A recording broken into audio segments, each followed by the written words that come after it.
Bem-vindos às Falas da Bíblia. Este é o quadro Bíblia em Reflexão, um espaço para aprender, meditar e crescer na Palavra de Deus.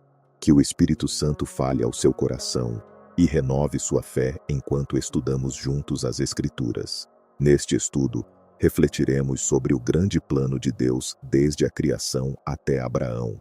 Uma jornada de promessas, quedas e recomeços, em que o amor divino se revela desde o princípio dos tempos. Veremos como o Criador, mesmo diante do pecado humano, traçou um caminho de esperança e redenção para toda a humanidade. No princípio, havia apenas Deus, não o princípio do tempo, pois o tempo ainda não existia, mas o princípio de tudo o que viria a ser revelado. O Deus eterno, infinito em poder, perfeito em amor, habitava em si mesmo, e de sua vontade soberana nasceu o universo. E a Escritura nos diz: no princípio criou Deus os céus e a terra. Gênesis capítulo 1, versículo 1. A terra era sem forma e vazia, e havia trevas sobre a face do abismo, e o Espírito de Deus se movia sobre a face das águas. E disse Deus: haja luz, e houve luz. Gênesis capítulo 1, versículo 2 e 3. O som da voz divina rompeu o silêncio do nada, e o que não existia passou a existir. A palavra criadora de Deus deu forma ao caos, luz às trevas, vida ao vazio. Cada palavra dele era uma semente de eternidade. E viu Deus que a luz era boa.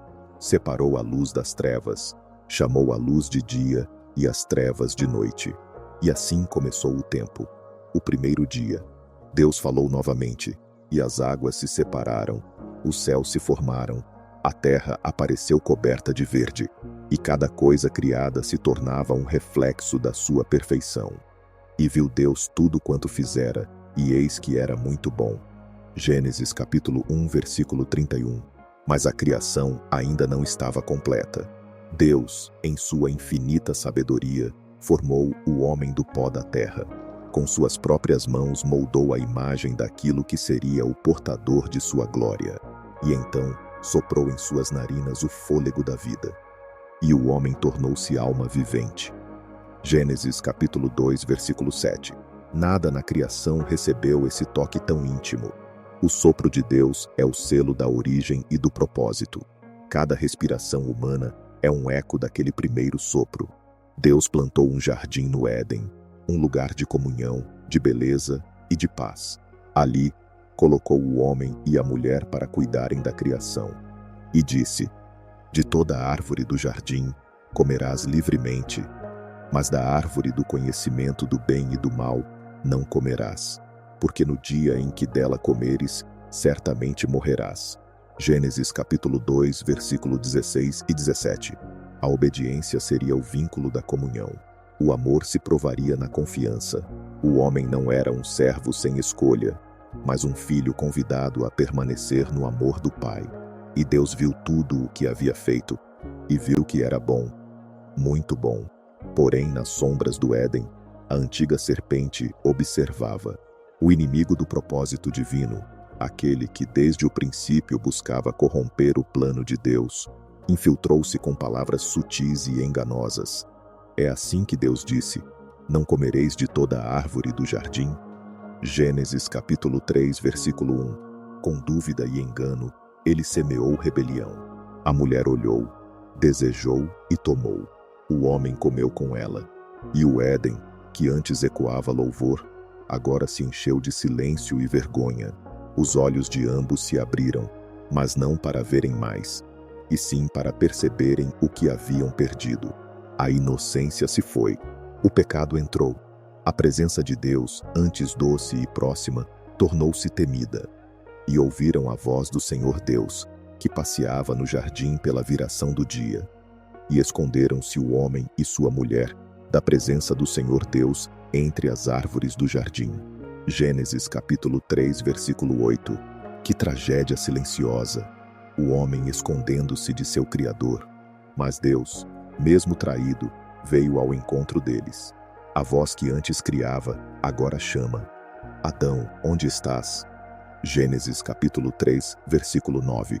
Não era uma pergunta de localização, mas de comunhão. Deus sabia onde Adão estava, mas queria que Adão soubesse onde havia caído. O homem tentou justificar-se, a mulher culpou a serpente, e o pecado gerou separação. Mas no meio do juízo, Deus revelou sua promessa. E porei inimizade entre ti e a mulher, e entre a tua semente e a sua semente. Esta te ferirá a cabeça, e tu lhe ferirás o calcanhar. Gênesis capítulo 3, versículo 15. Ali, no início da dor humana, Deus revelou o princípio da redenção. Uma semente viria, um descendente da mulher, e ele esmagaria a cabeça da serpente. A vitória final já estava decretada, mesmo antes do primeiro altar, mesmo antes da primeira oração. O homem foi expulso do jardim, mas Deus o vestiu antes de partir. E o Senhor Deus fez túnicas de peles para Adão e sua mulher, e os vestiu. Gênesis capítulo 3, versículo 21. O primeiro sangue foi derramado, não pelo homem, mas por Deus, como sinal de que o pecado exige morte e a graça exige substituição. Desde o Éden, o Cordeiro já estava prometido. O plano de Deus não havia falhado. Mesmo fora do jardim, a voz de Deus continuava a ecoar na história humana, chamando, redimindo, reconstruindo. Após a queda, o homem saiu do Éden com o coração ferido e a alma distante. Mas mesmo fora do jardim, a presença de Deus não o abandonou. O Senhor, em sua infinita misericórdia, continuava a observar e a falar. A terra, agora marcada pelo suor e pela dor, se tornaria o palco de uma longa história, a história da graça e da redenção. Adão e Eva tiveram filhos, e o primeiro deles se chamou Caim. Logo depois veio Abel, seu irmão. Caim trabalhava a terra, e Abel cuidava dos rebanhos. Um dia, ambos trouxeram ofertas ao Senhor. Caim trouxe do fruto da terra, e Abel trouxe das primícias de suas ovelhas. A Escritura diz: "E atentou o Senhor para Abel e para a sua oferta, mas para Caim e para a sua oferta não atentou." Gênesis capítulo 4, versículos 4 e 5. O coração de Caim se encheu de inveja. A ira dominou seu espírito, e ele não ouviu a advertência do Senhor, que lhe disse: "Se bem fizeres, não haverá aceitação para ti. E se não fizeres bem, o pecado jaz à porta, e para ti será o seu desejo, mas sobre ele deves dominar." Gênesis capítulo 4, versículo 7. Mas Caim não quis ouvir. Chamou Abel ao campo, e ali levantou-se contra ele e o matou. O primeiro sangue derramado na terra foi o de um justo. E Deus perguntou: "Onde está Abel, teu irmão?" Gênesis capítulo 4, versículo 9. Caim tentou negar, dizendo: "Não sei. Acaso sou eu o guarda do meu irmão?" Gênesis capítulo 4, versículo 9. Mas Deus respondeu com tristeza: "A voz do sangue de teu irmão clama a mim desde a terra." Gênesis capítulo 4, versículo 10. Desde então, o sangue inocente passou a clamar por justiça, e a terra começou a carregar o peso do pecado humano. Mesmo assim, Deus colocou um sinal em Caim, para que ninguém o matasse. A justiça de Deus nunca anda sem sua misericórdia. E mesmo quando o homem se afasta, o Criador ainda o busca. Com o passar das gerações, a humanidade cresceu. Homens se multiplicaram, mas também se multiplicou o pecado. E a Escritura diz com dor: "E viu o Senhor que a maldade do homem se multiplicara sobre a terra, e que toda a imaginação dos pensamentos de seu coração era só má continuamente." Gênesis capítulo 6, versículo 5. O coração do Criador se entristeceu. Então arrependeu-se o Senhor de haver feito o homem sobre a terra, e pesou-lhe em seu coração. Gênesis capítulo 6, versículo 6. Não que Deus tenha cometido erro, mas o texto revela a profundidade da dor divina diante da corrupção humana. O amor de Deus é tão real que sente o afastamento do homem como uma ferida aberta. Contudo, em meio à escuridão, um nome brilhou. Noé achou graça aos olhos do Senhor. Gênesis capítulo 6, versículo 8. Enquanto todos se entregavam à violência e ao pecado, Noé escolheu andar com Deus. E o Senhor lhe revelou um propósito: a salvação de sua casa e o reinício da humanidade. Disse Deus a Noé: o fim de toda a carne é vindo perante a minha face, porque a terra está cheia de violência. Eis que os desfarei com a terra. Faze para ti uma arca de madeira de gofer. Gênesis capítulo 6, versículos 13 e 14. Noé obedeceu. Mesmo sem entender, mesmo sem ver chuva, ele creu na palavra do Senhor e começou a construir a arca. Durante anos, enquanto o povo zombava, Noé pregava a justiça de Deus. O martelo batendo na madeira era o som da fé ecoando entre gerações. E veio o tempo do juízo. Então disse o Senhor a Noé: entra tu e toda a tua casa na arca, porque te hei visto justo diante de mim nesta geração. Gênesis capítulo 7, versículo 1. As portas foram fechadas pela mão do próprio Deus, e a chuva começou a cair. As fontes do abismo se romperam, os céus se abriram, e as águas cobriram toda a terra. Durante 40 dias e 40 noites, o juízo desceu, e prevaleceram as águas sobre a terra 150 dias. Gênesis capítulo 7, versículo 24. Toda a carne pereceu, exceto aqueles que estavam dentro da arca. A arca flutuava sobre as águas do juízo, um símbolo do refúgio da graça. Assim como Noé foi salvo pela obediência e pela fé, também hoje somos salvos por meio da arca da cruz. E então, o silêncio. A chuva cessou, o vento soprou e as águas começaram a diminuir. Lembrou-se Deus de Noé. Gênesis capítulo 8, versículo 1. Essas palavras são um bálsamo para a alma cansada. Mesmo em meio ao dilúvio, Deus não esquece os seus. Ele sempre se lembra. Noé enviou um corvo, depois uma pomba. E a pomba voltou com uma folha de oliveira no bico. O sinal da nova vida havia brotado. Depois de tanto juízo, a paz voltou a florescer. Quando as águas secaram, Noé saiu da arca com sua família. A primeira coisa que fez foi levantar um altar ao Senhor. E edificou Noé um altar ao Senhor. E tomou de todo animal limpo e de toda ave limpa, e ofereceu holocaustos sobre o altar. Gênesis capítulo 8, versículo 20. O altar de Noé foi o altar da gratidão. E o Senhor se agradou do aroma suave do sacrifício, e fez uma nova aliança com a humanidade. E disse o Senhor em seu coração: não tornarei mais a amaldiçoar a terra por causa do homem, porque a imaginação do coração do homem é má desde a sua mocidade. Nem tornarei a ferir todo vivente como fiz. Gênesis capítulo 8, versículo 21. E Deus estabeleceu um sinal dessa aliança. O meu arco tenho posto nas nuvens. Este será por sinal da aliança entre mim e a terra. Gênesis capítulo 9, versículo 13. O arco-íris tornou-se o lembrete visível de uma promessa invisível. Cada cor refletia o amor imutável de um Deus que, mesmo diante da queda, escolheu continuar o seu plano de redenção. Mas o coração do homem, mesmo após o juízo, ainda guardava sementes de orgulho. As gerações cresceram novamente, e entre elas surgiu o desejo de fazer um nome para si. E disseram: vinde, edifiquemos para nós uma cidade e uma torre cujo cume toque nos céus, e façamo-nos um nome, para que não sejamos espalhados sobre a face de toda a terra. Gênesis capítulo 11, versículo 4. Era a Torre de Babel. Mais uma vez, o homem tentou subir ao céu sem Deus. Quis alcançar o divino com suas próprias forças, rejeitando a dependência do Criador. Mas Deus, em sua sabedoria, confundiu as línguas, e os povos se dispersaram pela terra. Por isso se chamou o seu nome Babel, porque ali confundiu o Senhor a linguagem de toda a terra. Gênesis capítulo 11, versículo 9. O orgulho humano se transformou em dispersão, e o mundo, agora dividido em línguas e nações, esperava novamente por um chamado, por alguém através de quem Deus revelaria a continuidade do seu plano. Depois da confusão em Babel, o mundo mergulhou em silêncio.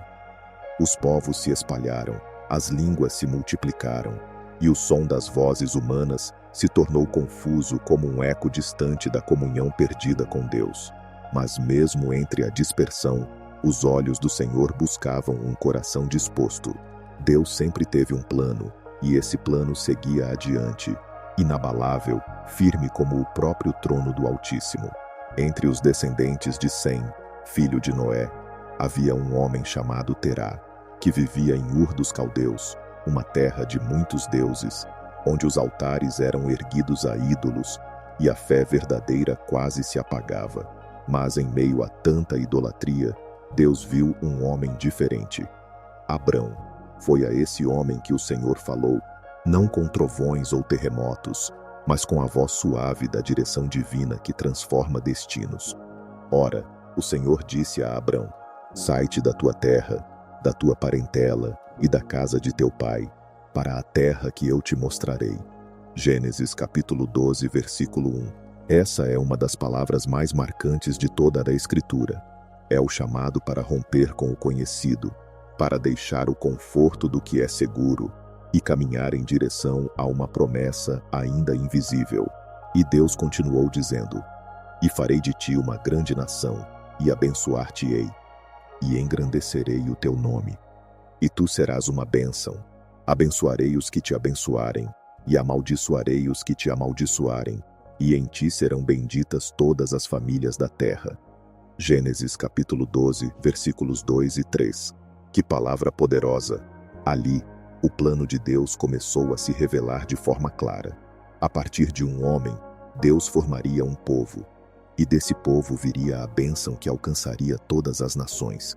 A promessa do Messias. Abraão, ainda chamado Abrão, não sabia para onde ia, mas ele creu, e a fé o moveu mais do que qualquer mapa. Assim partiu Abrão como o Senhor lhe tinha dito. Gênesis capítulo 12, versículo 4. Deus o conduziu por caminhos desconhecidos, pelas planícies e montanhas de Canaã, mostrando-lhe um território que seria a herança dos seus descendentes. E cada passo que ele dava era um ato de adoração. E apareceu o Senhor a Abrão, e disse: à tua descendência darei esta terra. E edificou ali um altar ao Senhor, que lhe aparecera. Gênesis capítulo 12, versículo 7. Abraão construiu altares, não cidades. Enquanto os homens de Babel buscavam erguer torres para alcançar o céu, Abraão erguia altares para que o céu descesse à terra. E ali está o segredo da verdadeira fé. Não é subir por força humana, mas permitir que Deus desça e habite conosco. Mesmo assim, a caminhada de Abraão não foi sem desafios. Logo após sua chegada a Canaã, uma fome assolou a terra, e ele precisou descer ao Egito. Lá sua fé foi provada. Houve medo, incerteza, vacilo, mas Deus permaneceu fiel. O Senhor o guardou e o trouxe de volta mais abençoado do que antes. E novamente o texto diz: e voltou Abrão às suas jornadas, do Egito para o sul, ele e sua mulher, e tudo o que tinha. Gênesis capítulo 13, versículo 1. O caminho da fé é assim. Às vezes, descemos ao Egito das dificuldades, mas Deus sempre nos chama de volta para o altar da comunhão. Abraão continuou sua jornada acompanhado de Ló, seu sobrinho. Mas os bens de ambos cresceram tanto que a terra não comportava seus rebanhos.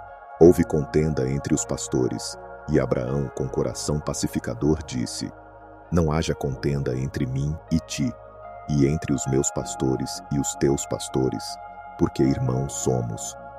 Gênesis capítulo 13, versículo 8.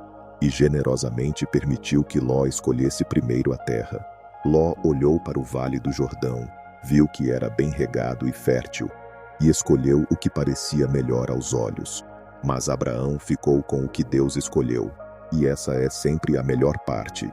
Logo após a separação, Deus falou novamente: levanta agora os teus olhos e olha desde o lugar onde estás, para o norte e para o sul, e para o oriente e para o ocidente, porque toda esta terra que vês te hei de dar, a ti e à tua descendência para sempre.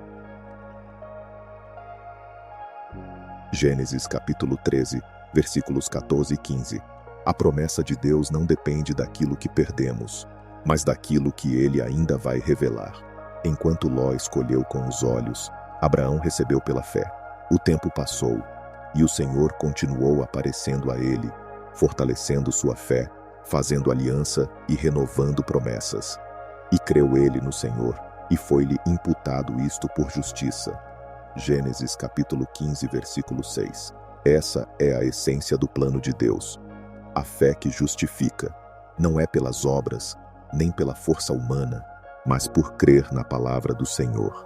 Abraão não foi perfeito, mas foi obediente. Ele riu, duvidou, temeu, mas continuou andando com Deus. E o Senhor, em sua paciência, foi moldando seu coração. Certo dia, o próprio Deus o levou para fora da tenda e disse: "Olha agora para os céus e conta as estrelas, se as podes contar." E disse-lhe: "Assim será a tua descendência." Gênesis capítulo 15, versículo 5. Sob o véu da noite, o patriarca viu o firmamento cheio de luz e entendeu que o Deus que fez as estrelas também seria fiel para cumprir o que prometera. Anos se passaram, e a promessa de um filho parecia cada vez mais distante. Sara, sua esposa, já idosa, não podia conceber, mas Deus não esquece promessas. Mesmo quando o ventre é estéril, a palavra do Senhor é fértil, e veio o tempo do cumprimento. E visitou o Senhor a Sara, como tinha dito, e fez o Senhor a Sara como tinha falado. Gênesis capítulo 21, versículo 1.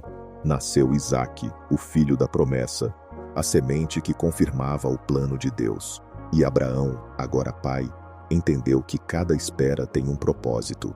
Contudo, a história ainda teria uma das maiores provas de fé já registradas. E aconteceu, depois destas coisas, que provou Deus a Abraão e disse-lhe: "Abraão." E ele disse: "Eis-me aqui."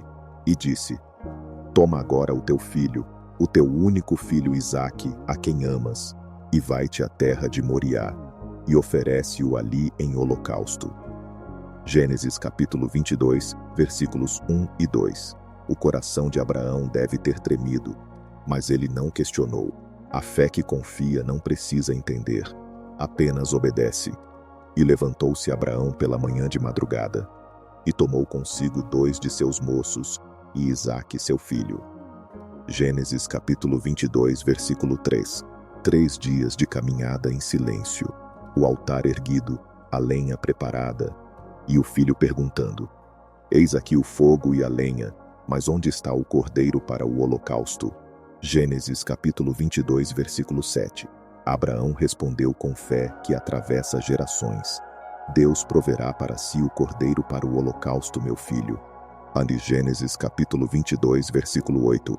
E, no momento em que levantou o cutelo, a voz do céu o chamou: "Não estendas a tua mão sobre o moço, e não lhe faças nada, porque agora sei que temes a Deus, e não me negaste o teu filho, o teu único." Gênesis capítulo 22, versículo 12. Abraão levantou os olhos e viu um carneiro preso pelos chifres. Ali estava o cordeiro provido por Deus, e chamou aquele lugar Jeová Jiré. O Senhor proverá. Essa história ecoa até hoje, porque aponta para o futuro, para outro monte, outro sacrifício, outro filho. Séculos depois, no mesmo espírito de entrega, o próprio Deus Pai não poupou seu Filho unigênito, mas o entregou por amor ao mundo. Em Cristo, a promessa feita a Abraão se cumpriu plenamente. Em tua descendência serão benditas todas as nações da terra, porquanto obedeceste à minha voz. Gênesis capítulo 22, versículo 18. Assim termina esta parte da história, mas não o plano de Deus. O que começou na criação, com o sopro da vida, e passou pela fé de Abraão, segue vivo hoje, em cada coração que crê, porque o Deus que criou o universo, que chamou Noé, que falou com Abraão, ainda chama, ainda fala, ainda cumpre promessas. O plano de Deus é eterno. E, assim como no princípio ele disse: "Haja luz", hoje ele continua dizendo: "Haja fé, haja esperança, haja salvação." E onde a sua palavra é ouvida, a vida sempre recomeça.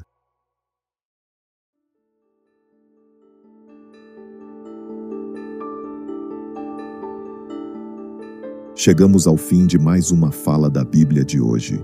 Que a mensagem inspire e fortaleça sua fé.